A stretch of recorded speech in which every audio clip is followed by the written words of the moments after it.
وبركاته. الحمد لله نحمده ونستعينه ونستغفره ونؤمن به ونتوكل عليه ونعوذ بالله من شرور أنفسنا ومن سيئات أعمالنا. من يهديه الله فلا مضل له ومن يضلله فلا هادي له. ونشهد أن لا إله إلا الله وحده لا شريك له. ونشهد أن لا إله إلا الله وحده لا شريك له. ونشهد أن سيدنا ومولانا محمدا عبده ورسوله. أما بعد فأعوذ بالله من الشيطان الرجيم. بسم الله الرحمن الرحيم. لقد كان لكم في رسول الله أسوة حسنة. آمنت بالله صدق الله مولانا العظيم وبلغنا رسوله النبي الأمين المكين الكريم ونحن على ذلك لمن الشاهدين والشاكرين والحمد لله رب العالمين.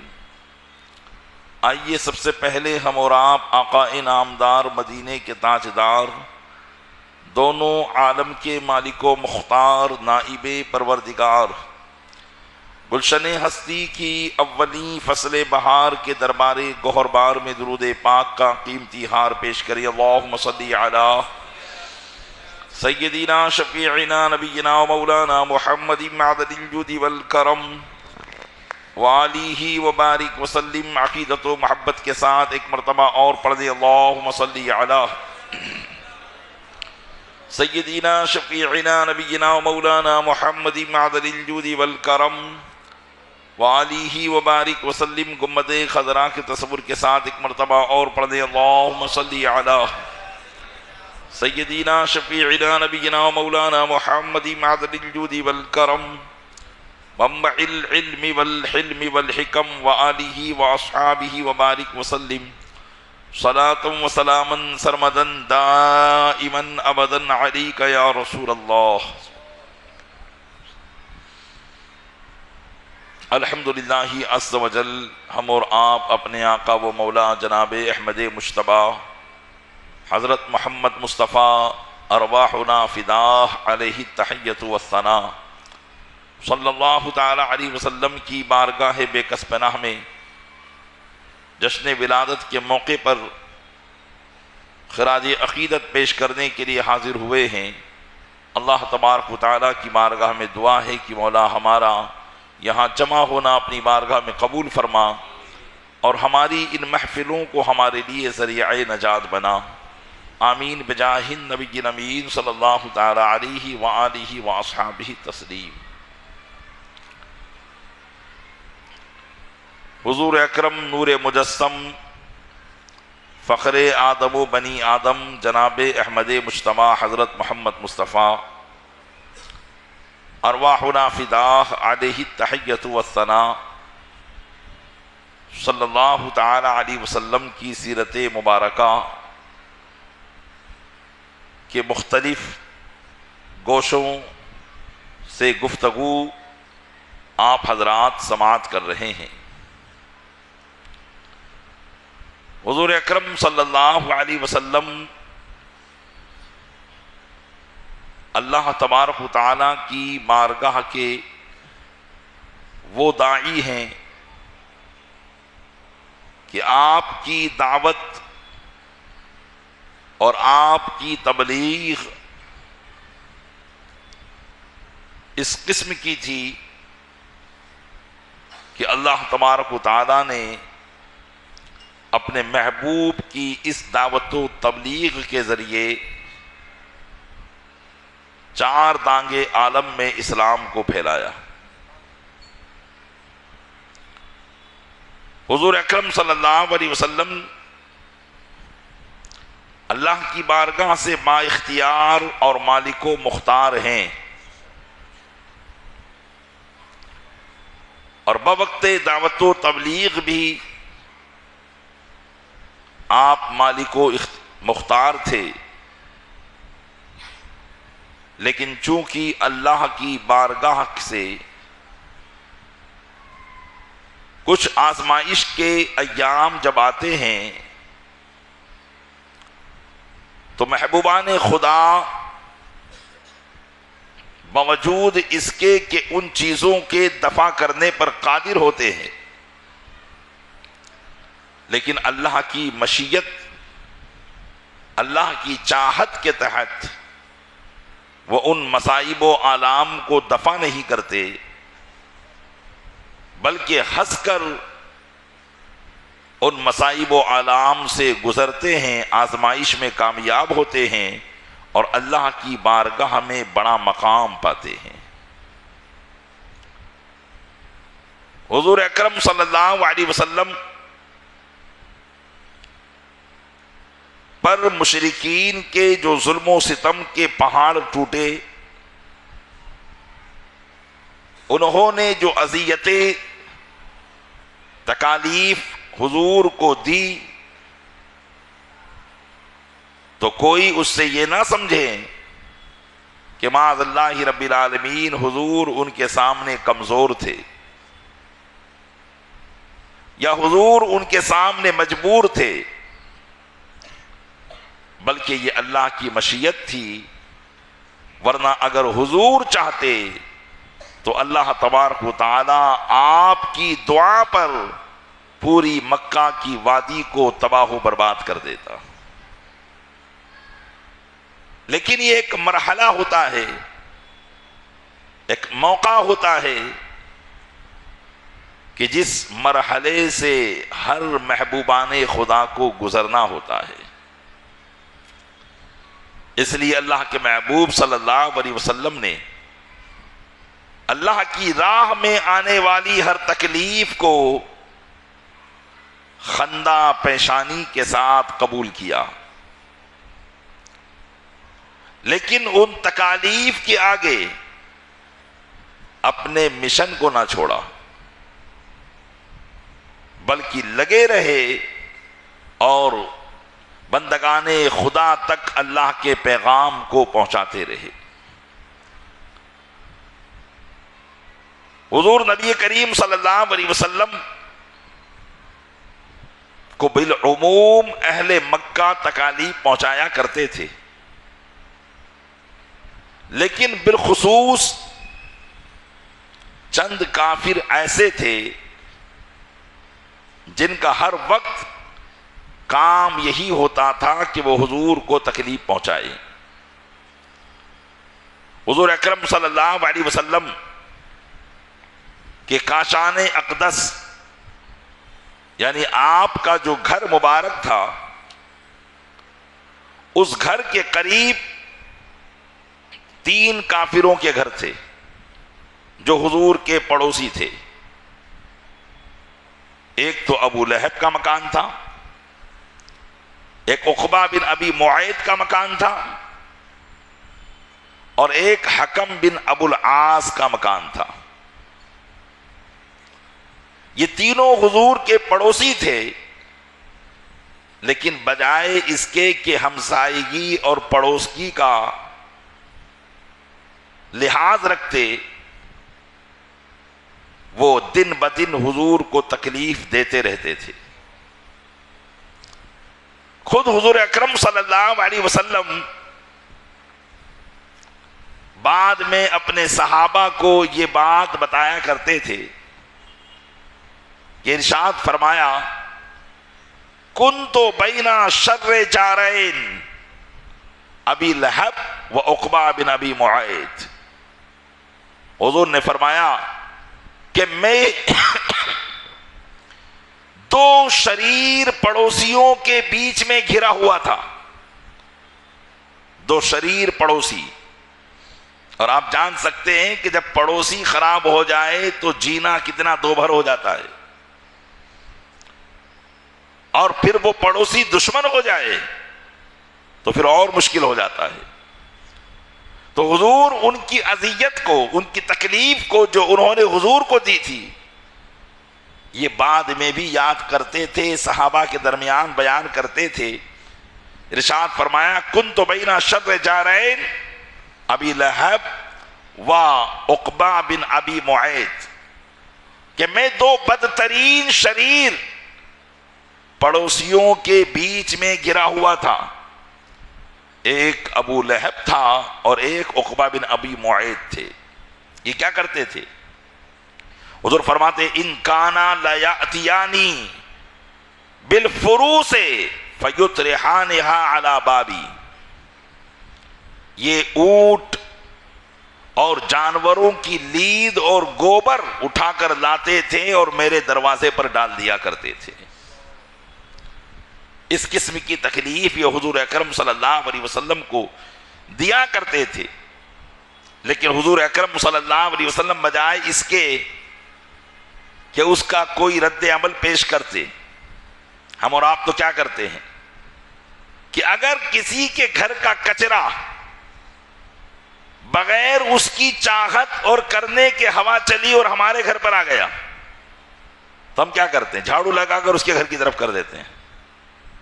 عورتوں کی بالخصوص عادت ہوتی ہے کہ کچرا کسی کے گھر کا آیا، حالانکہ اس بیچارے کو پتا بھی نہیں، اور عورتیں جو ہیں اپنے گھر کا کچرا بھی ساتھ میں ملا کر اس کے گھر کی طرف کر دیتی ہے.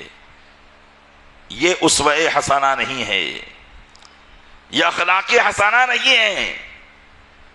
ہمارا اسلام ہمیں جو طریقہ سکھاتا ہے پڑوسیوں کے ساتھ حسن سلوک کرنے کا، چاہے پڑوسی کیسا ہی دشمن کیوں نہ ہو. یہ دیکھیں حضور کے دو سخت پڑوسی تھے جو حضور کے دشمن بھی تھے، اور بذات خود اونٹوں اور جانوروں کی لید اور گوبر کو اٹھا کر لا کر حضور کے دروازے پر ڈال دیا کرتے تھے. لیکن بجائے اس کے کہ حضور ان کی اس حرکت اور شرارت کا کوئی جواب دیتے، بلکہ اپنے گھر کے دروازے کو صاف کر دیتے، نہایت صبر و تحمل کے ساتھ. اور فرماتے تو اتنا فرماتے یا بنی عبد مناف ایو جوار ھذا، اے بنو عبد مناف یہ کیسی ہمسائیگی ہے، یہ کیسی پڑوسی ہے، تم مجھے کیسی تکلیف دے رہے ہو. بس اتنا جملہ حضور اکرم صلی اللہ علیہ وسلم ارشاد فرمایا کرتے تھے. ابو لہب کی کارستانی تو آپ نے سنی کہ حضور اکرم صلی اللہ علیہ وسلم کا سگا چچا ہونے کے باوجود آپ کا سخت دشمن تھا اور آپ کا پڑوسی بھی تھا. اسی طریقے سے عقبہ بن ابو معیط یہ بھی حضور کا پڑوسی تھا.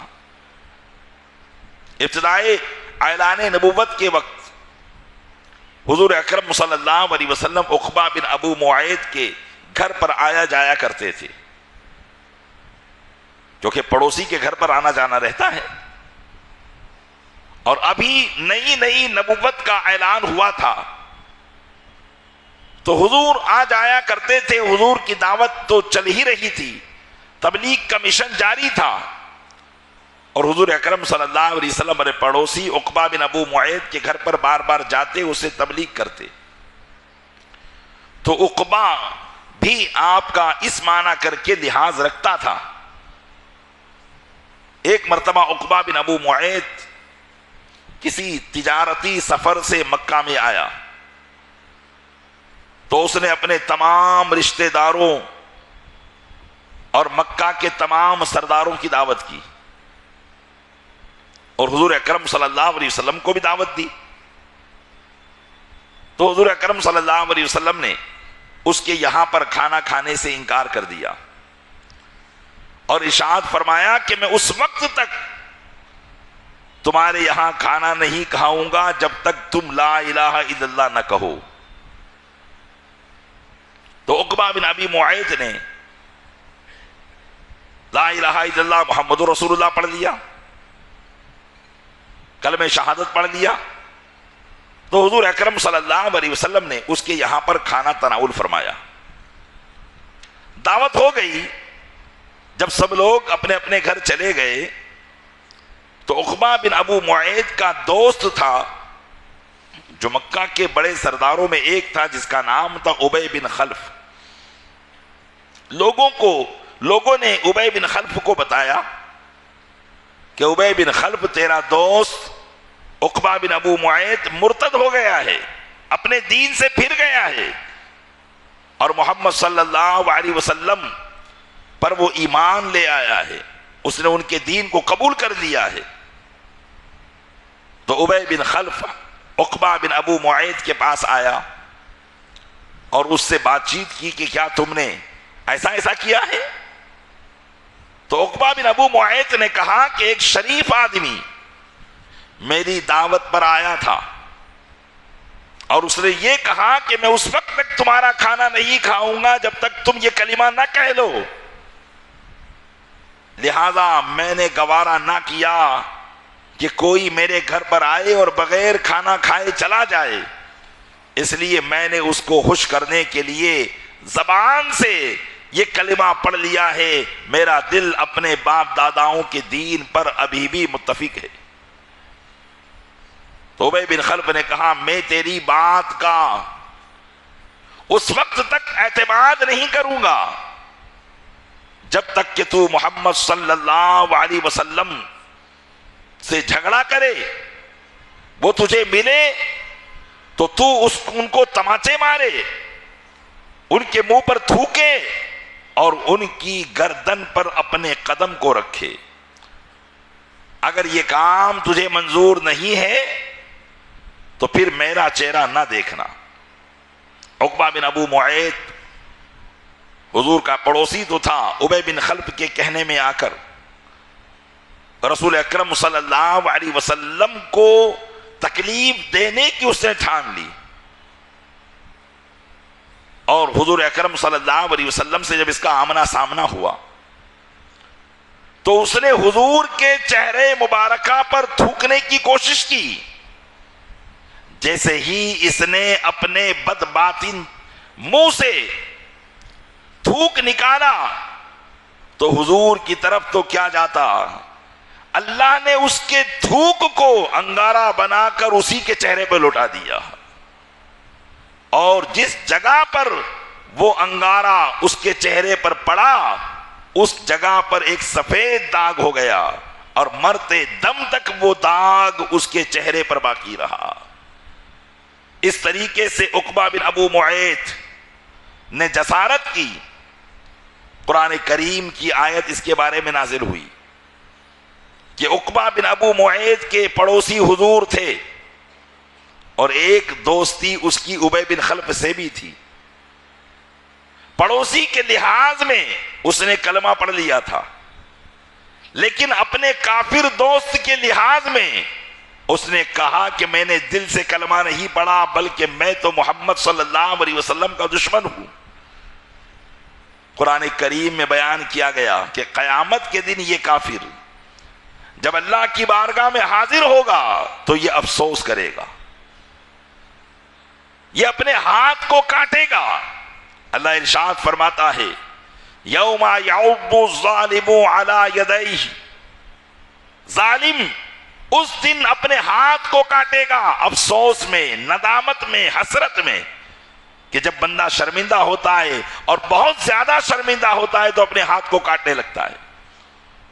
قرآن کریم نے اسی کو یہاں فرمایا جس سے مراد یہاں پر افسوس کرنا ہے کہ قیامت کے دن عقبہ بن ابی معیط اللہ کی بارگاہ میں جب حاضر ہوگا تو اپنے ہاتھ کو کاٹے گا اور کہے گا یقول یا لیتنی اتخذت مع الرسول سبیلا, کہ کاش میں رسول معظم کے ساتھ جنت کا راستہ اختیار کر لیتا.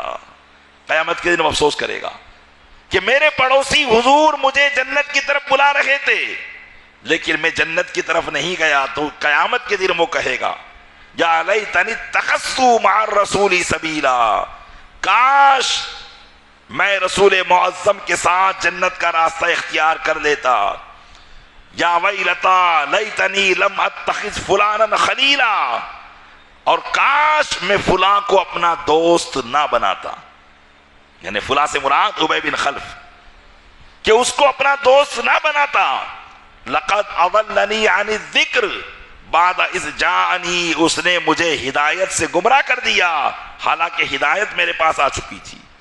وکان الشیطان للانسان خذولا، اور شیطان انسان کو رسوا کر کے چھوڑتا ہے. یہ قیامت کے دن اس کا افسوس ہوگا. پیارے اسلامی بھائیوں، یہی افسوس ہر وہ آدمی کرے گا جس کے نیک دوست بھی ہو، بس دوست بھی ہو، لیکن نیکوں کا ساتھ چھوڑ کر وہ غیروں کے ساتھ رہتا ہو، بروں کے ساتھ رہتا ہو. قیامت کے دن وہ بھی افسوس کرے گا. قرآن کریم میں اللہ ارشاد فرماتا ہے الاخلاء یومئذ بعضهم لبعض، اس دن گہرے دوست آپس میں ایک دوسرے کے دشمن ہوں گے. آج ہم کہتے ہیں فلاں ہمارا بہت جگری دوست ہے، فلاں ہمارا بہت قریبی دوست ہے، بہت گہرا دوست ہے، اس کے لیے تو مجھے یہ کرنا ہی پڑے گا. آج ہماری یہ خواہش ہوتی ہے، لیکن قرآن فرماتا ہے الاخلاء یومئذ بعضهم لبعض عدو، گہرے دوست اس دن ایک دوسرے کے دشمن ہوں گے. الا المتقون، مگر پرہیزگار. مگر پرہیزگار کہ جن کی دنیا کے اندر پرہیزگاری کی بنیاد پر دوستی ہوگی، قیامت کے دن بھی ان کی دوستی قائم رہے گی. اس لیے پیارے اسلامی بھائیوں، اپنی دوستیاں ایسے لوگوں سے قائم ہو جن کے پاس بیٹھنے سے خدا یاد آئے، جن کے پاس آپ بیٹھو تو کفر کرنا نہ پڑے، جن کے پاس آپ بیٹھو تو ناجائز باتیں اپنی زبان سے نہ نکالنی پڑے، جن کے پاس آپ بیٹھو تو آپ کی سوچ صرف دنیا کی نہ بنے، بلکہ ایسے لوگوں کے پاس آپ بیٹھو کہ ان کی وجہ سے آپ کی سوچ میں صرف اللہ اور اس کے رسول اور دین کی باتیں پیدا ہو جائے. یہی دوستی قیامت کے دن قائم ہونے والی ہے، باقی رہنے والی ہے. لہذا ہم میں سے ہر ایک کو اپنی اپنی دوستیوں پر غور کرنا ہوگا کہ آج دنیا کے اندر ہماری دوستی کس سے ہے. ہم بڑے بڑے مالداروں سے دوستی کر لیتے ہیں ان کے مال کی وجہ سے، ہم بڑے بڑے ظالموں سے دوستی کرتے ہیں ان کے عہدے کی وجہ سے، ہم اس کے گھر پر، اس کے آفس پر بیٹھنا اپنے لیے باعث فخر سمجھتے ہیں، لیکن اس کے ظلم کو ہم نہیں دیکھتے. آج عموماً انسان سے جو گناہ کراتی ہے وہ گندی دوستی گناہ کراتی ہے. بندہ ایک طرف پاکیزہ ہوتا ہے، نیک ہوتا ہے، مسجد و مدرسوں کے اندر بہت زیادہ تعاون کرنے والا ہوتا ہے، لیکن بری دوستیاں اسے برے اعمال کی طرف منتقل کر دیتی ہے. اس لیے ہم میں سے ہر ایک کو غور کرنا ہوگا کہ کہیں ہماری دوستیاں تو ایسی نہیں جو ہمیں اپنے رب کا نافرمان بنا دے، کہیں ہماری دوستیاں ایسی تو نہیں کہ جو قیامت کے دن افسوس کا سبب بنے، کہیں ہماری دوستی ایسی تو نہیں کہ وہی دوست قیامت کے دن آ کر میرے خلاف اللہ کی بارگاہ میں گواہی دے. اس لیے ہمیں غور کرنا ہوگا. اگر واقعی ہماری دوستیاں ظالموں سے ہیں، واقعی ہماری دوستیاں دنیا داروں سے ہیں، واقعی ہماری دوستیاں کافروں سے ہیں کہ جن کی وجہ سے ہمیں کفر کرنا پڑتا ہے، ہمیں دنیا کے معاملات کو انجام دینا پڑتا ہے، تو آج ہی ایسی دوستیوں کو 3 طلاق دے دیجئے، ان سے جدائی اختیار کر لیجئے اور نیکوں کے ساتھ اپنی دوستی کو بنائیے کہ یقیناً یہ دوستی دنیا میں بھی برکتیں پیدا کرتی ہے اور آخرت میں بھی اللہ کی بارگاہ میں سرخروئی اور بلندی کا سبب بنے گی. ایسی دوستی کو اپنائیے. عقبہ بن ابو معیط کے حوالے سے قرآن کریم میں نص قطعی کے ساتھ ارشاد فرما دیا گیا کہ وہ قیامت کے دن کہے گا یا لیتنی اتخذت مع الرسول سبیلا، کاش میں نے رسول کے ساتھ دوستی کر لی ہوتی. حضور تو مجھے بلا رہے تھے، حضور میرے پڑوسی تھے، وہ مجھے بلا رہے تھے، لیکن میں نے ابی بن خلف کی دوستی کی وجہ سے ان سے دوستی توڑ ڈالی. اس لیے کبھی بھی کسی دنیا دار کی خاطر آپ دیندار سے اپنی دوستی کو نہ چھوڑیے، بلکہ دیندار کے ساتھ اپنی دوستی کو برقرار رکھیے. اللہ تعالی ہمیں اچھی سنگت عطا فرمائے، اچھی صحبت عطا فرمائے کہ یہ اچھی صحبتیں ہمیں دنیا اور آخرت میں برکت کا سبب بنتی ہے. درود پاک پڑھے اللہم صلی علی سیدنا شفیعنا نبینا مولانا محمد مادر الجود والکرم وآلہ وبارک وسلم صلاۃ و سلام علیک یا رسول اللہ۔ تو عرض کر رہا تھا کہ حضور کو تکلیف دینے والوں میں جو سب سے زیادہ آگے لوگ تھے ان میں ابو لہب، عقبہ بن ابو معیط، حکم بن ابو العاص تھا، اور ابو جہل کا نام تو سب نے سنا ہی ہے۔ یہ بدباطن حضور کی سارے مقامات کو جاننے کے باوجود حضور سے دلی تکلیف رکھتا تھا، اور کسی بھی قسم کی کسر حضور کو تکلیف دینے میں نہیں چھوڑتا تھا۔ ایک دن ابو جہل نے اس بات کی قسم کھائی، حضرت عباس بن عبد المطلب جو حضور کے چچا ہیں بیان فرماتے ہیں کہ میں ایک روز مسجد حرام میں تھا، اتنے میں ابو جہل آ گیا اور کہنے لگا کہ میں نے اللہ کی منت مانی ہے کہ اگر محمد صلی اللہ علیہ وسلم مسجد حرام میں آ کر نماز پڑھیں گے اور اللہ کو سجدہ کریں گے تو میں ان کی گردن پر اپنا پاؤں رکھ دوں گا۔ جب حضرت عباس نے یہ سنا تو آپ گئے اور حضور اکرم صلی اللہ علیہ وسلم کو بیان کر دیا تاکہ حضور پرہیز کریں اور مسجد حرام کے اندر عبادت نہ کریں، چونکہ حضرت عباس اگرچہ ابھی ایمان نہیں لائے تھے، لیکن چونکہ حضور کے سگے چچا تھے، رشتہ داری تھی، اس رشتہ داری کی بنیاد پر انہوں نے حضور سے جا کر کہا کہ آپ ابھی نماز نہ پڑھیں، اس لیے کہ ابو جہل جب بھی حضور نماز پڑھنے حرم میں آتے آپ کو نماز پڑھنے سے منع کرتا تھا، لیکن میرے آقا صلی اللہ علیہ وسلم حرم شریف میں آتے نماز پڑھتے، بلا خوف و خطر نماز پڑھتے۔ ابو جہل نے متعدد مرتبہ حضور سے کہا کہ ہم نے تم کو منع کیا ہے، پھر تم یہاں آ کر کیوں عبادت کرتے ہو؟ لیکن میرے آقا صلی اللہ علیہ وسلم اللہ کی عبادت کرنے حرم میں چلے جاتے۔ اس لیے ایک مرتبہ ابو جہل نے یہ قسم کھا لی کہ میں جب بھی محمد یہاں نماز پڑھنے آئیں گے اور سجدے میں اپنا سر رکھیں گے تو میں ان کی گردن پر اپنا پیر رکھ دوں گا۔ تو حضرت عباس نے جب حضور سے جا کر کہا تو حضور اکرم صلی اللہ علیہ وسلم غضبناک ہو گئے، اور ایسا نہیں کہ ابو جہل کی اس دھمکی سے آپ گھر میں بیٹھ گئے، بلکہ فوراً اٹھے، مسجد حرام شریف میں آئے اور نماز پڑھنا شروع کر دی۔ مسجد حرام میں آئے اور نماز پڑھنا شروع کی اور سورہ علق کی تلاوت فرمائی۔ سورہ علق، اقرأ باسم ربک الذی خلق۔ حضور اکرم صلی اللہ علیہ وسلم جب قرآن کریم کی اس آیت پر پہنچے، کلا ان الانسان لیطغی ان رآہ استغنی، ہاں بے شک انسان سرکشی کرنے لگتا ہے اور سمجھتا ہے کہ وہ بے نیاز ہے، اسے کوئی کچھ نہیں کرے گا۔ قرآن کی یہ آیتیں ابو جہل کے بارے میں نازل ہوئی۔ یہاں پر انسان سے مراد ابو جہل ہے۔ اللہ نے فرمایا کلا ان الانسان لیطغی، ہاں انسان سرکشی کرنے لگتا ہے، یعنی ابو جہل سرکشی کرتا ہے اور سمجھتا ہے کہ میرا کوئی کچھ بگاڑ نہیں پائے گا۔ اللہ فرماتا لنصفعا من ناصیہ، ہم اس کی پیشانی سے اس کو پکڑ لیں گے، ناصیۃ کاذبۃ خاطئہ، ایسی پیشانی جو خطاوار ہے، جھوٹی پیشانی ہے، ہم اس کو اس کی پیشانی سے پکڑیں گے۔ قرآن کی جب یہ آیت حضور نے پڑھی تو ایک بد باطن نے ابو جہل کو کہا کہ اے ابو جہل تو نے قسم کھائی نا، تو نے منت مانی ہے نا کہ اگر محمد نماز پڑھیں گے تو دیکھو وہ نماز پڑھ رہے ہیں، دیکھو وہ نماز پڑھ رہے ہیں، لہذا اپنی منت کو پورا کرنے کا بہترین موقع ہے۔ لیکن ابو جہل میں ہمت نہیں تھی کہ وہ حضور کے پاس آ سکے۔ جب اس بتانے والے نے اسے زیادہ زور دیا تو اس نے کہا الا ترون ما ارا، جو میں دیکھ رہا ہوں وہ تم نہیں دیکھ رہے ہو، جو میں دیکھ رہا ہوں وہ تم نہیں دیکھ رہے ہو.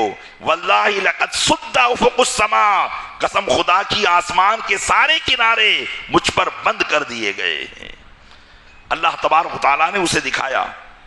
غرض کی جب حضور اکرم صلی اللہ علیہ وسلم نماز پڑھنے لگے تو ایک موقع پر ابو جہل آیا اور کہنے لگا کہ محمد صلی اللہ علیہ وسلم تم کو ہم نے منع کیا ہے کہ تم یہاں آ کر نماز نہ پڑھا کرو، پھر بھی نماز پڑھتے ہو. تم جانتے نہیں میرے پاس کتنے لوگ ہیں، میرے کتنے دوست ہیں.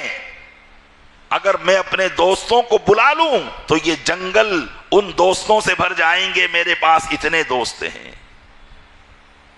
تو حضرت جبریل امین علیہ الصلوۃ والتسلیم حضور کی بارگاہ میں حاضر ہوئے اور کہا یا رسول اللہ اسے کہو فَلْيَدْعُ نَادِيَهْ، اپنے دوستوں کو بلا لے.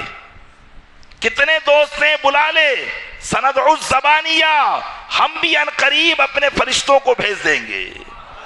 روایت میں آتا ہے سید المفسرین حضرت عبداللہ بن عباس رضی اللہ تعالی عنہما بیان فرماتے ہیں کہ اگر ابو جہل اس دن اپنے دوستوں کو بلا لیتا تو کھلم کھلا اللہ کے فرشتے اسے گرفتار کرتے.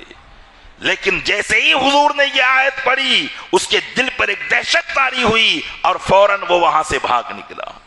اللہ کے محبوب صلی اللہ علیہ وسلم کو طرح طرح کی تکلیفیں دینے کی کوشش کرنے والا جب حضور کو تکلیف دینا چاہتا حضور تو برداشت کرتے، لیکن یہاں رب تعالیٰ کی قدرت دیکھیں کہ اللہ نے اپنے محبوب کو نہیں چھوڑا.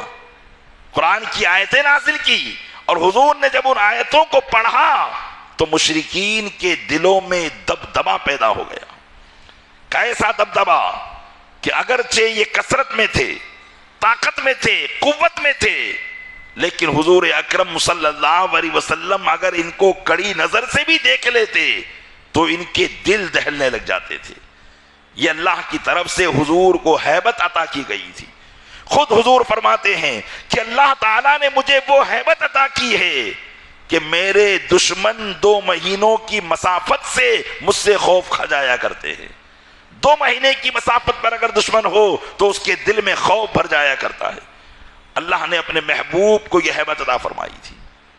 ایک مرتبہ پیکر علم و حکمت جناب رسول اکرم صلی اللہ علیہ وسلم مسجد حرام میں نماز ادا کر رہے تھے اور مشرکین مکہ بھی اپنی مجلسوں کو سجا کر بیٹھے ہوئے تھے اور باتیں کرنے لگے کہ دیکھو آج اچھا موقع ہے، محمد صلی اللہ علیہ وسلم نماز پڑھ رہے ہیں، ان کے ساتھ ایسا کام کیا جائے کہ یہ کبھی یہاں پر آ کے نماز نہ پڑھے.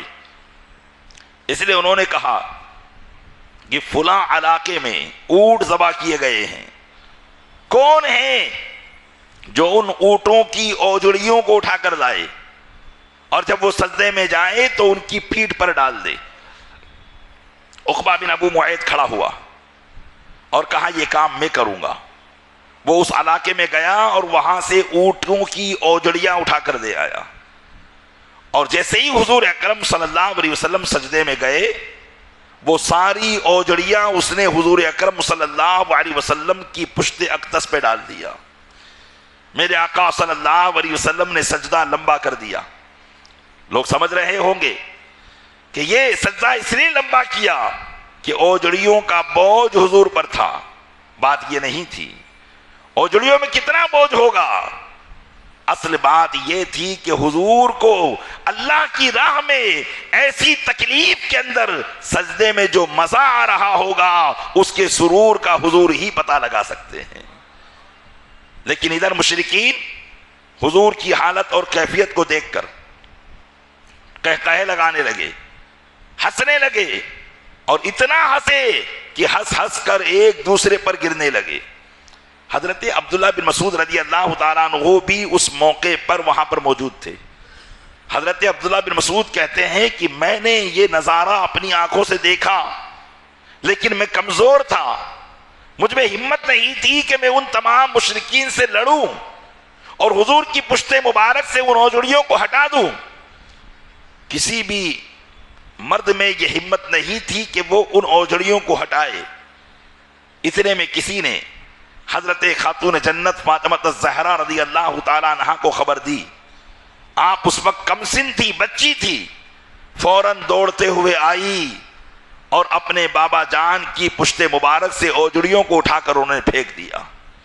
میرے آقا صلی اللہ علیہ وسلم سجدے سر اٹھایا، سلام پھیرا اور پھر مشرکین کے پاس گئے اور اپنے ہاتھوں کو اٹھایا اور اللہ کی بارگاہ میں عرض کیا اللہم علیکا بہذا الملأ من قریش، اے اللہ قریش کے ان سرداروں کی گرفت فرما لے، ان کی پکڑ فرما لے. حضرت عبداللہ بن مسعود فرماتے ہیں کہ جتنے لوگ وہاں موجود تھے حضور نے ایک ایک کا نام لے کر ان پر بد دعائیں کی. اللہم علیکا بعتبہ بن ربیعہ، اللہم علیکا بشیبہ بن ربیعہ، اللہم علیکا بابی جہل بن ہشام، اللہم علیکا بعقبہ بن ابی معیط، اللہم علیکا بابی بن خلف او امیہ بن خلف. حضور اکرم صلی اللہ علیہ وسلم نے ان چند لوگوں کے نام لیے اور ان پر بد دعا فرمائی. جیسے ہی حضور اکرم صلی اللہ علیہ وسلم کی زبان مبارک سے ان کافروں نے اپنے نام سنے، ان کے دل کانپنے لگے، جسم کانپنے لگے، اس لیے کہ وہ اگرچہ حضور کو تکلیف دیتے تھے لیکن حضور کی بات کی سچائی پر انہیں ایسا یقین تھا کہ اگر ان کی زبان سے یہ بات نکل گئی تو اب ہمارے لیے ہو کر رہے گا. اس لیے ان کے دل میں دہشت بھر گئی، کانپنے لگے. حضرت عبداللہ بن مسعود کہتے ہیں کہ چند سالوں کے بعد ہی میں نے دیکھا کہ جن جن کے نام حضور نے لیے تھے جنگ بدر میں وہ تمام کے تمام اس گڑھے کے اندر پڑے ہوئے تھے، اس گڑھے میں پڑے ہوئے تھے. اللہ نے اپنے محبوب کی اس دعا کو یوں قبول فرمایا تھا کہ چند ہی سالوں کے بعد اللہ تعالیٰ نے ان تمام کو کافر کردار تک پہنچا دیا تھا. حضرت عروہ بن زبیر رضی اللہ تعالیٰ عنہ، یہ حضرت ام المومنین عائشہ صدیقہ رضی اللہ تعالیٰ عنہ کے بھانجے ہیں.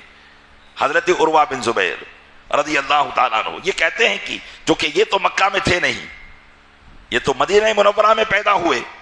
حضرت اسماء بنت ابی بکر صدیق رضی اللہ تعالیٰ عنہ حضرت ابو بکر کے نواسے.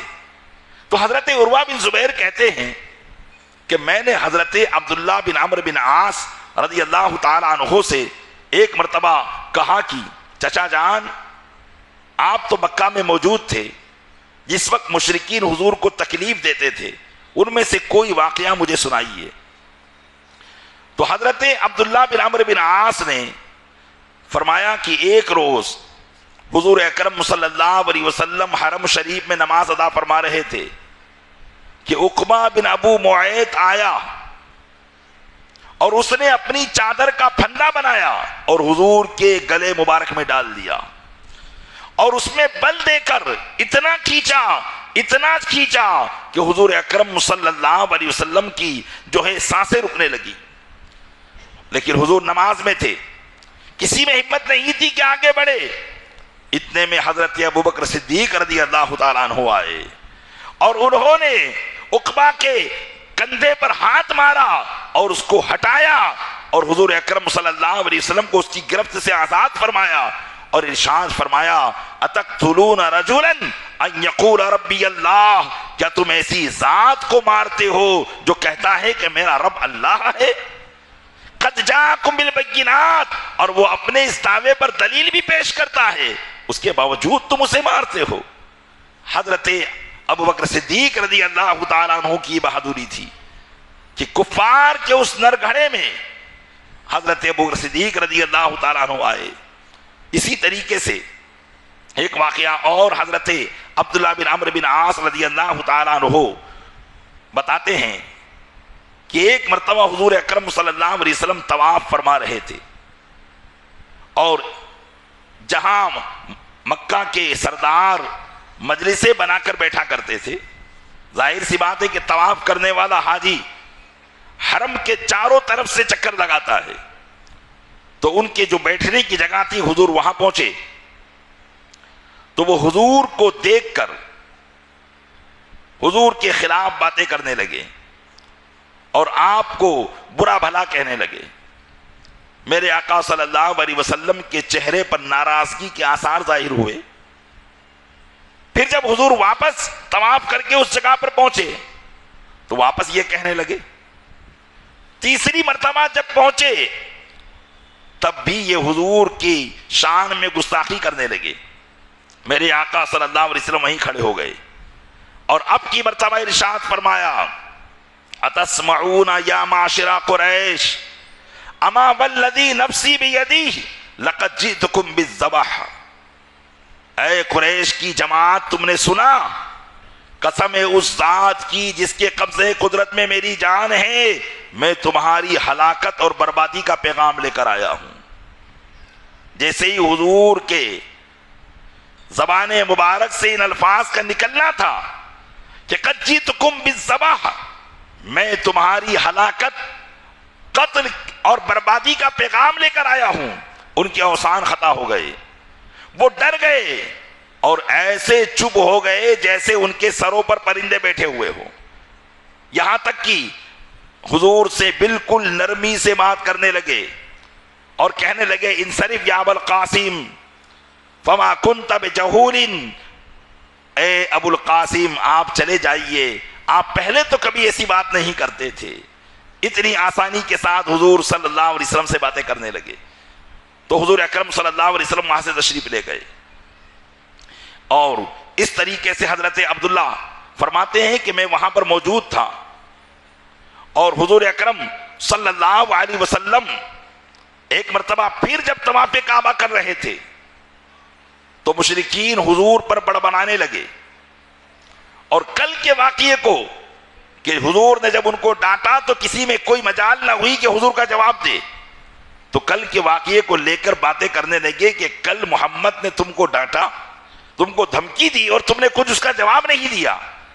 یہ کہنے کے بعد وہ آئے اور انہوں نے حضور کو گھیر لیا، اور معاذ اللہ رب العالمین طرح طرح کی حضور پر بھپتیاں کسنے لگے اور کہنے لگے کہ تم وہی ہو جو ہمیں بے وقوف سمجھتے ہو، ہمارے باپ داداؤں کو برا بھلا کہتے ہو اور ہمارے معبودوں کو جھوٹا کہتے ہو۔ تو حضور نے فرمایا، نعم انا الذی اقول ذلک، ہاں میں وہی ہوں جو یہ باتیں کہتا ہوں۔ اتنے میں کیا دیر تھی کہ ان تمام نے حضور کو پکڑا اور آپ کے چادر مبارک کو پکڑ کر کھینچنا شروع کر دیا۔ اسی جم گٹھے میں حضرت صدیق اکبر آئے اور کفار کی اس زیادتی کو دیکھ کر ان کی آنکھوں سے آنسو جاری ہوئے اور فرمایا، اتقتلون رجلا ان یقول ربی اللہ، کیا تم ایسے شخص کو مارتے ہو جو کہتا ہے میرا رب اللہ ہے؟ پھر حضرت صدیق اکبر رضی اللہ تعالیٰ عنہ نے حضور اکرم صلی اللہ علیہ وسلم کو ان سے جو ہے ان لوگوں سے حضور کی حفاظت کروائی، اور پھر حضور اکرم صلی اللہ علیہ وسلم کو اپنے کاشان اقدس میں لے کر آئے۔ اس قسم کی تکالیف پیارے اسلامی بھائیوں دین کی راہ میں حضور اکرم صلی اللہ علیہ وسلم نے برداشت فرمائی۔ خود ارشاد فرماتے ہیں، لقد اوذیت فی اللہ وما یؤذى احد، کہ اللہ کی راہ میں جتنی تکلیف مجھے دی گئی کسی کو بھی اتنی تکلیف نہیں دی گئی ہے۔ اور فرمایا، وَأُخِفْتَ فِي اللَّهِ وَمَا يُخَافُ أَحَدٌ، اور جتنا خوف زدہ مجھے کیا گیا کسی کو بھی اتنا خوف زدہ نہیں کیا گیا۔ پھر فرماتے کہ وَلَقَدْ أَتَتْ عَلَيَّ ثَلَاثُونَ مِن بَيْنِ يَوْمٍ وَلَيْلَةٍ وَمَا لِيَا وَلِبِلَالٍ مَا يَأْكُلُهُ ذُو كَبِدٍ إِلَّا مَا يُوَارِي إِبْتُ بِلَال۔ حضور فرماتے ہیں کہ قسم خدا کی 30 راتیں مجھ پر اور بلال پر ایسی گزری کہ ہمارے لیے کھانے کا کوئی انتظام نہیں تھا۔ ایسی تکالیف سے حضور کو ان لوگوں نے گزارا، لیکن حضور اکرم صلی اللہ علیہ وسلم ہیں جو اپنی جگہ سے ٹلنے کا نام نہیں لیتے۔ جب مشرکین کی طرف سے زیادہ حضور پر تکالیف بڑھ گئی، حضور اکرم صلی اللہ علیہ وسلم تو ثابت قدم رہے، لیکن اللہ تبارک و تعالیٰ نے اب آیت میں اپنے محبوب کو تسلی دی اور ارشاد فرمایا، اِنَّا كَفَيْنَاكَ الْمُسْتَهْزِئِينَ الَّذِينَ يَجْعَلُونَ مَعَ اللَّهِ إِلَٰهًا آخَرَ۔ اے محبوب، اب آپ کا رب ہی ان کو پہنچے گا، ان استہزاء کرنے والے اور ان مذاق کرنے والوں سے آپ کا رب ہی آپ کو کفایت فرمائے گا۔ یجعلون مع اللہ الہا آخر، جو اللہ کے ساتھ دوسرے معبودوں کو ٹھہراتے ہیں۔ اللہ تعالیٰ نے اپنے محبوب صلی اللہ تعالیٰ علیہ وسلم کو تسلی دی۔ اس کے بعد ہی سے شرک کے اندر ایک بڑا معاملہ پیدا ہونا شروع ہو گیا۔ مشرکین کے دلوں میں حضور کی ہیبت طاری ہو گئی۔ اب کسی میں مجال نہیں تھی کہ وہ نبی کریم صلی اللہ علیہ وسلم کے سامنے آ کر آپ کو ایسی اذیت دیتا، تکلیف دیتا، بلکہ حال یہ ہو گیا کہ ان پر حضور کا رعب طاری رہنے لگا۔ انہی واقعات میں سے دو واقعے سیرت نگاروں نے بیان کیے ہیں کہ مشرکین حضور کو تکلیف تو دیتے تھے لیکن حضور کا خوف ان کے دلوں پر رہتا تھا۔ فرماتے ہیں چونکہ مکہ مکرمہ ایک بڑا شہر تھا، وہ پہلے سے بڑا شہر رہا ہے، اس لیے ارد گرد کے لوگ وہاں پر تجارت کرنے کے لیے آیا کرتے تھے۔ ایک مرتبہ عراش ایک علاقہ تھا جو مکہ مکرمہ کے قریب تھا، وہاں کا ایک شخص اونٹوں کو بیچنے کے لیے مکہ مکرمہ آیا تو ابو جہل نے اس سے 3 اونٹ خریدے جو اس کے سب سے بہترین اونٹ تھے، اور جب اس عراشی شخص نے اس سے قیمت مانگی تو کہا کل دے دوں گا، پرسوں دے دوں گا، یہاں تک کہ کئی دن گزر گئے، ابو جہل اس کی قیمت ادا کرنے کا نام نہیں لیتا تھا۔ اب یہ بیچارہ مسافر غریب الوطن، اس نے سوچا کہ شاید ہو سکتا ہے سرداران قریش میری مدد کرے، اسی نیت سے یہ حرم شریف میں گیا جہاں پر سرداران قریش بیٹھا کرتے تھے، تو ان سے جا کر کہا کہ اے قریش کے سرداروں، تمہارے ایک فرد نے مجھ سے 3 اونٹ خریدے اور اب میں جب اس کی قیمت اس سے مانگتا ہوں تو وہ ٹال مٹول سے کام لیتا ہے اور مجھے اس کی قیمت ادا نہیں کرتا۔ تو ان مشرکین نے سوچا کہ چلو محمد صلی اللہ علیہ وسلم کا مزہ لیتے ہیں، اور حضور بھی دور کعبہ شریف کے پاس میں عبادت میں مصروف تھے، تو اس شخص سے کہا کہ جاؤ وہ جو شخص نماز پڑھ رہے ہیں نا ان کے پاس چلے جاؤ، وہ تمہارا پیسہ دلوا دیں گے۔ ان کا مقصد یہ تھا کہ حضور جب ابو جہل کے پاس جائیں گے تو یہ ان کے ساتھ بدتمیزی کرے گا اور ہم اس کا مزہ لیں گے۔ لیکن وہ شخص حضور کی بارگاہ میں پہنچا، اب وہ تو جانتا نہیں تھا کہ یہ کون ہے اور مکہ میں کیا معاملہ چل رہا ہے اور ابو جہل اور ان کے کیا معاملات ہیں۔ حضور کے پاس آیا اور کہنے لگا کہ عمرو بن ہشام نے مجھ سے 3 اونٹ خریدے ہیں لیکن اب ٹال مٹول کر رہا ہے پیسہ دینے کے اندر، لہذا مجھے ان لوگوں نے بھیجا ہے آپ کے پاس کہ آپ مجھے ان سے پیسہ دلوا دیں۔ حضور اکرم صلی اللہ علیہ وسلم کی یہ شان کب تھی کہ آپ کوئی ہیلا بہانہ کرتے یا آپ اسے منع کرتے؟ آپ نے کسی کو منع تو کیا ہی نہیں ہے، آپ نے یہ بھی نہیں بتایا کہ اس شخص سے تو میری بات چیت ہی نہیں ہے، وہ تو میرا دشمن ہے، میری بات کیا مانے گا، بلکہ میرے آقا صلی اللہ علیہ وسلم نے اس پر دست شفقت پھیرا اور اس کا ہاتھ پکڑا اور ابو جہل کے گھر پر تشریف لے آئے۔ دروازہ اندر سے بند تھا، تشریف لائے، دروازہ بجایا، اس نے اندر سے پوچھا کون؟ آپ نے فرمایا انا محمد، میں محمد صلی اللہ علیہ وسلم ہوں۔ اور ادھر ان مشرکین نے ایک آدمی کو پیچھے بھیج دیا تھا کہ جا کر دیکھ ابو جہل ان کے ساتھ کیا حرکت کرتا ہے اور پھر ہم کو آ کے بتانا۔ وہ آدمی پیچھے پیچھے سارے حالات کو دیکھ رہا تھا۔ جیسے ہی حضور کا نام ابو جہل نے سنا اس کے جسم پر کپ کپی طاری ہو گئی، فوراً دروازہ کھولا اور ہاتھ باندھ کر کھڑا ہو گیا اور کہنے لگا اے ابو القاسم فرمائیے کیا بات ہے؟ حضور نے فرمایا میں نے سنا ہے کہ تم نے اس کے اونٹ خریدے اور اسے پیسہ نہیں دیتا۔ تو اس نے کہا کہ ہاں ہاں ابو القاسم، میں ابھی اپنے گھر میں سے پیسہ لا کر دیتا ہوں۔ چنانچہ گھر میں گیا اور اس کا پیسہ لا کر دے دیا۔ وہ شخص خوشی خوشی واپس ان قریش کے سرداروں کے پاس پہنچا اور ان کا شکریہ ادا کیا اور حضور کو دعائیں دینے لگا کہ تم نے جس آدمی کے پاس مجھے بھیجا تھا اس نے میرا پیسہ دلوا دیا ہے۔ اب قریش کے لوگ ادھر پریشان کہ آخرکار بات کیا ہوئی، ہم نے تو بھیجا تھا دوسرے معاملے کے لیے لیکن یہ تو معاملہ ہی پلٹ گیا۔ اتنے میں وہ شخص جسے پتہ لگانے کے لیے بھیجا تھا وہ بھی بھاگے بھاگے آیا. اس نے سارا ماجرا بتایا کہ میں نے تو وہاں الٹا معاملہ دیکھا.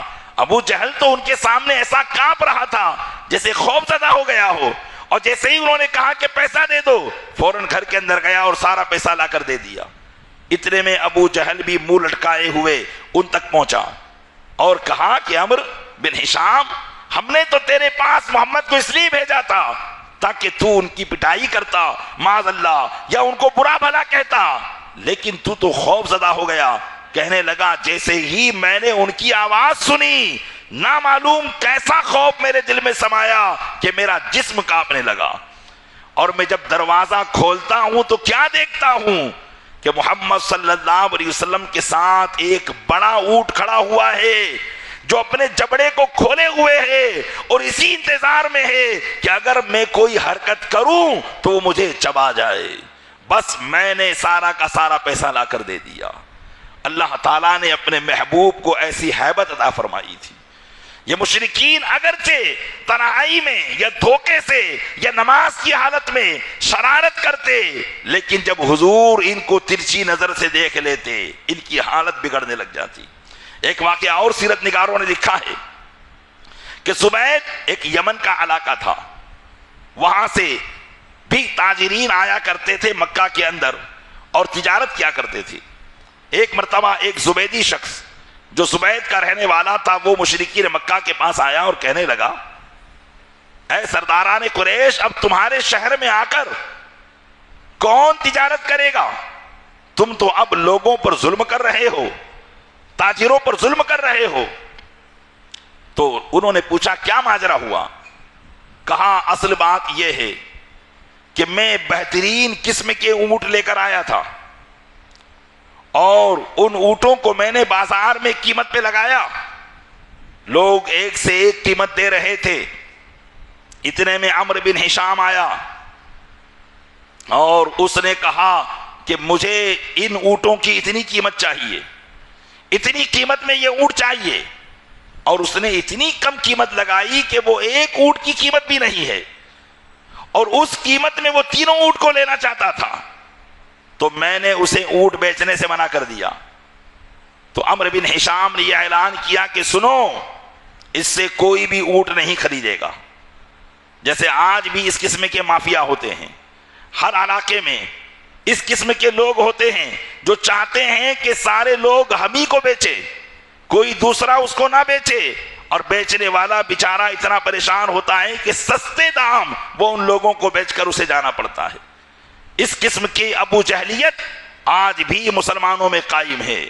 پیارے اسلامی بھائیوں, سیرت بیان کرنے کا مقصد یہ ہے کہ ہم دیکھیں کہ ہمارا طریقہ حضور کے نقش قدم پر ہے یا کافروں کے نقش قدم پر ہے. اگر واقعی ہماری دھاک دھمکی اور ہماری جبر اور زبردستی کی وجہ سے اگر کوئی غریب مجبور ہو کر اپنی چیز کم داموں میں بیچنے کے لیے تیار ہو جاتا ہے تو سمجھ لو ہم ابو جہل کے طریقے پر ہیں. اور اگر وہ خوش ہوتا ہے اور اسے اس کی منہ مانگی قیمت ملتی ہے تو سمجھ لو کہ ہم رسول اللہ کے اسوہ حسنہ پر ہیں. تو اب مشرکین نے کہا کہ دیکھو ہم تو ابو جہل کا کچھ نہیں کر سکتے, لہذا اگر تمہیں کچھ کرنا ہے تو جاؤ محمد صلی اللہ علیہ وسلم کے پاس, وہی تمہارا کام بنا سکتے ہیں. چنانچہ وہ حضور کی بارگاہ میں آیا. اب اسے تو معلوم نہیں تھا کہ یہاں کیا حال ہے, اور حضور کی بارگاہ میں اس نے اپنی داستان علم پیش کی. تو حضور اکرم صلی اللہ علیہ وسلم نے فرمایا کہ تمہارے اونٹ کہاں ہے؟ تو اس نے کہا یا رسول اللہ وہ مقام حضرہ کے اندر بندھے ہوئے ہیں, اس لیے کہ ابو جہل نے یہ پابندی لگائی تھی کہ اس سے کوئی اونٹ نہیں خریدے گا. اس لیے مکہ کے بڑے بڑے تاجر ابو جہل کی دھمکی کی وجہ سے اونٹ نہیں خرید رہے تھے, اور اس کا مقصد یہ تھا کہ جب اس سے کوئی اونٹ نہیں خریدے گا تو یہ سستے داموں میں بیچنے پر مجبور ہو جائے گا اور میں خرید لوں گا. تو حضور اکرم صلی اللہ علیہ وسلم نے ارشاد فرمایا کہ تمہارے ان اونٹوں کی کتنی قیمت ہے؟ اس نے کہا کہ میرے ان اونٹوں کی قیمت اتنی ہے. اس نے جو قیمت مانگی حضور نے وہ ساری قیمت اسے ادا فرما دی, اور تینوں اونٹوں کو خود خرید لیا اور اسے خود جو ہے خوش کر دیا. اور میرے آقا صلی اللہ علیہ وسلم امور تجارت میں ایسے ماہر تھے، تجارت کے معاملات میں ایسے ماہر تھے کہ چند ہی دیر کے بعد ان میں سے 2 اونٹوں کو اتنی قیمت میں بیچ دیا کہ جس سے ایک اونٹ بالکل فری ہو گیا۔ حضور اکرم صلی اللہ علیہ وسلم کو اسی وقت بازار کے اندر یہ فائدہ ہوا۔ اللہ کے محبوب صلی اللہ علیہ وسلم نے اس ایک اونٹ کو جو فری ہو گیا تھا اس کو بیچ کر اس کا سارا مال قریش کی بیواؤں کے درمیان تقسیم فرما دیا۔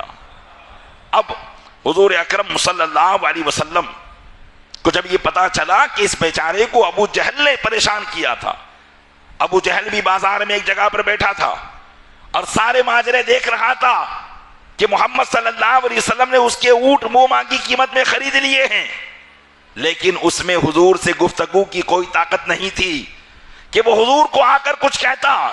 اتنے میں رسول اکرم صلی اللہ علیہ وسلم خود اس کے پاس تشریف لے گئے اور اسے ڈانٹا اور ارشاد فرمایا، یا عمرو بن ہشام انک ان تعود الی مثل ما صنعت بهذا الاعرابی، جیسا کام تو نے اس بیچارے دیہاتی کے ساتھ کیا ہے دوبارہ ایسا کام مت کرنا۔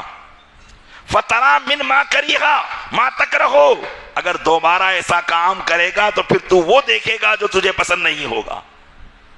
تو بجائے ابو جہل کے کہ وہ حضور کو اس طرح کا جواب دیتا کہ میں کچھ بھی کروں آپ کا کیا اس میں لینا دینا ہے، اس نے یہ نہیں کہا بلکہ خوف زدہ ہو گیا اور کہنے لگا، لا اعود یا محمد، لا اعود یا محمد، اے محمد اب میں کبھی بھی ایسا کام نہیں کروں گا۔ یہ میرے آقا صلی اللہ علیہ وسلم کی ہیبت تھی، سطوت تھی، دبدبا تھا جو اللہ تبارک و تعالیٰ نے مشرکین کے دلوں پر قائم رکھا تھا۔ اور یہی بات ہوتی ہے پیارے اسلامی بھائیوں، یقیناً رسول اکرم صلی اللہ علیہ وسلم کے صدقے میں مومن کو بھی اللہ نے ہیبت عطا فرمائی ہے، مومن کو بھی اللہ نے دبدبا عطا فرمایا ہے، سطوت و قوت عطا فرمائی ہے۔ اصل میں ایمان کی وہ دولت اس قدر طاقتور ہے کہ اگر ہم اپنے ایمان میں کامل ہو جائیں تو یقیناً مومنین کی ہیبت کائنات پر چھا سکتی ہے، اہل دنیا پر چھا سکتی ہے۔ آج مسلمانوں کی جو ہیبت کم ہو گئی، جو سطوت اور دبدبا کم ہوا ہے، اس کی وجہ یہی ہے کہ ہم نے اپنے ایمانیات کو پس پشت ڈال دیا ہے۔ ہم اپنی شناخت اپنے صحیح معنوں میں اسلام کے مطابق نہیں کروا پا رہے ہیں، ہماری زندگی غیروں کے طریقے پر چل رہی ہے، اس لیے نہ تو ہمارا دبدبا ہے، نہ ہماری طاقت ہے، نہ قوت ہے، نہ سطوت ہے، یہ کوئی بھی چیز نہیں ہے۔ ورنہ اللہ کا تو صاف ارشاد ہے، وَأَنْتُمُ الْأَعْلَوْنَ، تم ہی سب سے اوپر رہو گے، تم ہی بلند رہو گے، ان کنتم مومنین، اگر تم مومن بن کر رہے۔ تو پیارے اسلامی بھائیوں، مومن بن کر رہنا یہ حضور کے نقش قدم پر چلنے کا نام ہے۔ اپنی زندگی میں رسول اکرم صلی اللہ علیہ وسلم کی سیرت مبارکہ کے مختلف گوشوں کو اپنائیے، اپنی تجارتوں کو، اپنے کاروباروں کو، اپنی زندگی کے طور طریقوں کو شریعت کے مطابق جس دن مسلمان کرنے میں کامیاب ہو جائیں گے، اس دن مسلمانوں کی ہیبت پوری کائنات پر چھا جائے گی، کیونکہ اللہ تعالیٰ نے ایمان کے اندر وہ قوت عطا فرمائی ہے، وہ طاقت عطا فرمائی ہے کہ مشرکین ہیبت ایمانی کے آگے دم نہیں مار سکتے ہیں۔ آج جو ہمارا دبدبا کم ہوا ہے وہ اپنی ایمانیات کو چھوڑنے سے ہوا ہے۔ لوگ اتحاد کا درس دیتے ہیں کہ سب مسلمان اتحاد کر لو، کوئی فرقے میں نہ بٹو، سب ایک ہو جاؤ۔ اس ایک ہونے سے جس میں دشمن رسول بھی ہو، دشمن صحابہ بھی ہو، دشمنان اہل بیت بھی ہو، ان سے ایک ہونے میں مسلمانوں کی طاقت کبھی نہیں بنے گی۔ مسلمانوں کی طاقت اور قوت اس وقت بنے گی جب کہ تمام عاشقان رسول ایک جیسے ہو جائیں گے۔ عاشقان رسول کے اتحاد کا نام اتحاد ہے، دشمنان رسول کو اپنے ساتھ ملانے کا نام اتحاد نہیں ہے۔ اگر واقعی اتحاد چاہتے ہیں تو جن لوگوں نے حضور کی گستاخیاں کی، یا جن لوگوں نے صحابہ کی گستاخیاں کی، یا جو لوگ آج بھی اپنے آپ کو مسلمان کہہ کر صحابہ کی گستاخیاں کرتے ہیں، وہ اپنے ان گستاخیوں سے توبہ کر لے، اپنے ان قائدوں سے پیچھا چھڑا لیں اور اپنے آپ کو سچا عاشق رسول بنا کر عاشقان رسول کے پیروکار ہو جائیں، پھر دیکھیں کہ اللہ تعالیٰ کیسا دبدبہ مسلمانوں کا قائم فرماتا ہے۔ اصل بنیاد مسلمانوں کی دبدبے کی وہ عشق رسول صلی اللہ علیہ وسلم پر ہے، محبت رسول صلی اللہ علیہ وسلم پر ہے۔ جس دن یہ محبت سب کے دل میں ایک جیسی ہو گئی، انشاءاللہ مسلمانوں کا دبدبہ قائم و دائم ہو جائے گا۔ اللہ تعالیٰ اپنے محبوب صلی اللہ علیہ وسلم کے صدقے میں ہمیں ان کے نقش قدم پر چلنے کی توفیق عطا فرمائے، اور ہمیں جو باتیں ہم سن رہے ہیں اسے یاد رکھنے کی بھی توفیق عطا فرمائے۔ آمین بجاہ النبی الامین۔